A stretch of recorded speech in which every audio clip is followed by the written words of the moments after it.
Alors, moi je suis un puriste de la langue française, mais pas un puriste par rapport à une norme qui est déjà une doxa plus ou moins usée, mais par rapport à une norme qui est en train de se reconstituer. C'est pas du tout la même chose.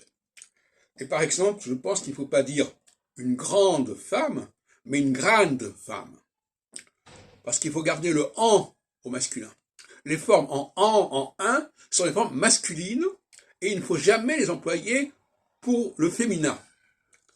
Et par conséquent, dès qu'on a, par exemple, bon et bonne, voyez-vous, là ça marche.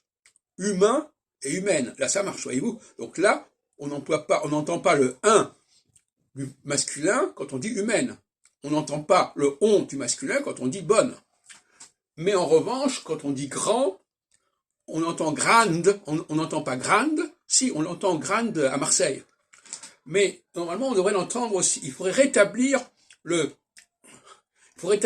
an ou le un. Il faut rétablir le an au féminin et ne pas, le féminin n'a pas à s'accaparer le en ou le on ou le un. Ce sont des choses masculin, masculine, féminin, féminine. Et là, il y a quelque chose qui ne va pas.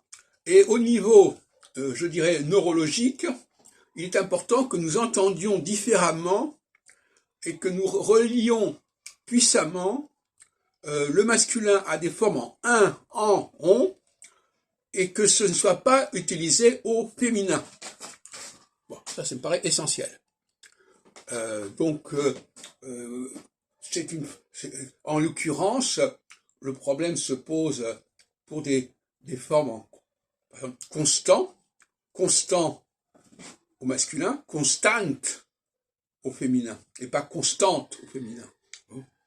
Et là, de ce côté, il faut dire intelligent au masculin et intelligente au féminin. Il faut absolument qu'au féminin, il n'y ait absolument aucune forme en un, en on. C'est absolument essentiel.